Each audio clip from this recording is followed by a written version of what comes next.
Open OBS Studio and start by checking how much CPU it is using. You can see OBS performance information from the stats window, which can help you identify whether CPU usage is causing problems. If your CPU usage is high, go to Settings and open the Output section.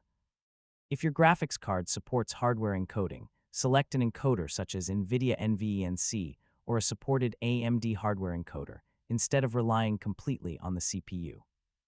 Next, open the video settings and reduce the output resolution if necessary.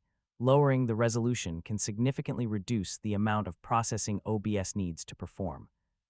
You can also reduce the frame rate from 60 FPS to 30 FPS. This is especially useful if you're recording tutorials, presentations, or other content that doesn't require very smooth motion.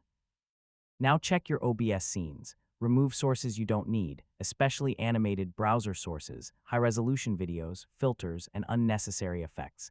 These can increase the workload on your system. Close other programs that are using a lot of CPU in the background.